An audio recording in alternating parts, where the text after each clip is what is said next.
Kali ini saya akan membahas tentang kuburan palsu. Jadi kamu itu lucu. Orang sekelas Habib Lutfi Yahya yang merupakan gampangannya presidennya Sufi internasional, pimpinannya para Sufi internasional, kok kamu tuduh memalsu kuburan? Kan tuduhanmu itu receh gitu. Ya kalau yang kamu tuduh itu misalnya penjudi togel memalsu kuburan, itu ya oke lah, masih pantas. Ya oke, jadi begini. Sebelum saya menjelaskan secara ilmiah ya, apakah kuburan itu palsu atau bukan, kuburan yang dimaksud itu kan kuburan Habib Hasan alias Kanjeng Raden Tumenggung Somo Diningrat yang ada di Semarang. Kemudian ada pembandingnya yang ada di Jogja kan gitu toh. Terus kamu menuduh kalau kuburan yang di Semarang itu palsu kan gitu. Nah, jadi sebelum saya ke sana, saya akan memberi contoh perilaku dalam tanda kutip orang Jawa, di mana juga apa namanya, membuat kuburan-kuburan yang banyak terhadap satu tokoh.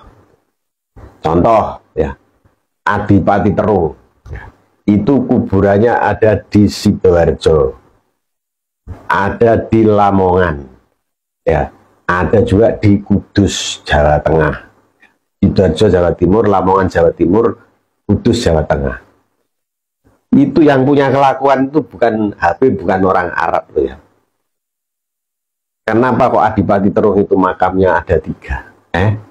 Berarti tidak kamu menuduh orang Jawa kelakuannya memalsu makam gitu. Dikeroyok orang nanti kamu beraninya itu kan cuma nuduh-nuduh minoritas gitu ya. Kalau yang mayoritas kamu tidak mungkin berani. Kamu tidak berani nuduh orang Jawa kelakuannya memalsu makam, dikeroyok orang kamu nanti. Bukan cuma itu, ada makam Angling Darmo ya, itu ada di Bojonegoro ya. Ada juga di mana? Di Pati, Jawa Tengah. Kalau Bojonegoro itu kan Jawa Timur. Di Pati, Jawa Tengah itu ada juga makam Angling Darmo. Kemudian di desa Bojonegoro, ini desa ya, Kecamatan Kedu Temanggung ya, ada itu makam Angling Darmo. Kemudian di Jawa Barat gitu, ada di Situs Curug, di Jati Gede. Ayo coba kamu tuduh siapa yang punya kelakuan memalsu makam-makam itu, berani kamu menuduh itu. Terus kemudian siapa lagi? Sunan Bonang. Sunan Bonang itu makamnya ada di Tuban ya. Tuban itu Jawa Timur.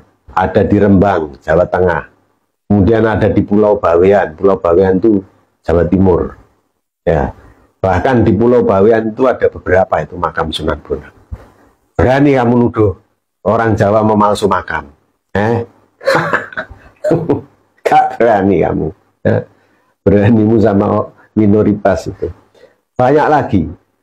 Coba kamu cari artikel-artikel tentang makam Syekh Subakir ya, Syekh Jumadil Kubro ya. Siapa lagi? Syekh Siti Jenar, bahkan Sultan Hadiwijoyo ya, dan lain-lain. Ada banyak makam satu tokoh tapi makamnya ada beberapa gitu. Nah seperti itu kenyataan.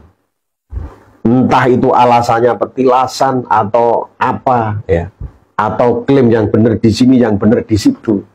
Yang jelas yang namanya perbedaan klaim itu ternyata sudah lumrah terjadi di Jawa ya. Saya nggak tahu ya kalau di luar Jawa itu ada tidak makam ganda.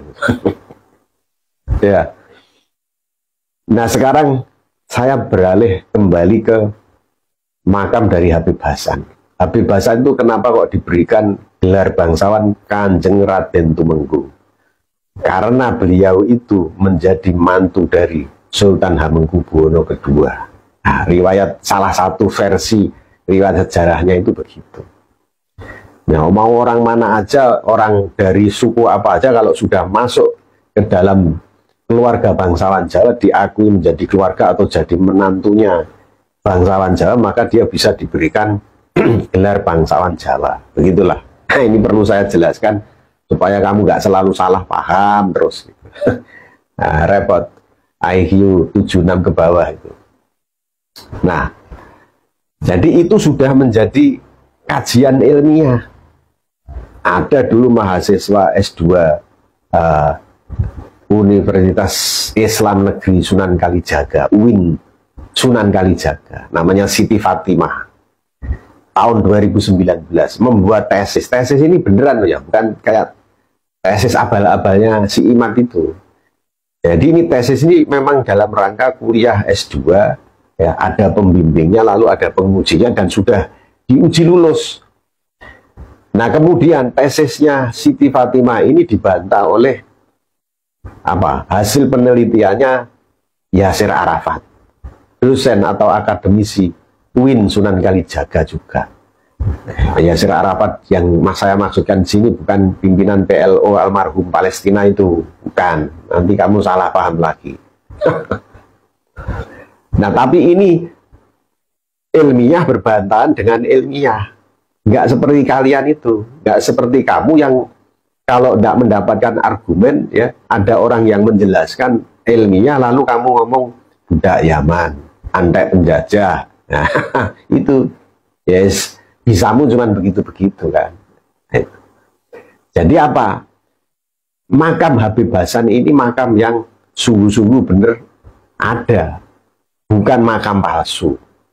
Menurut Yasir Arafat tadi, meskipun dia tidak mengakui itu sebagai Kanjeng Raden Tumenggung Sumodiningrat, Yasir Arafat memberi solusi, ya berarti itu makam Habib Hasan yang bukan KRT Sumodiningrat.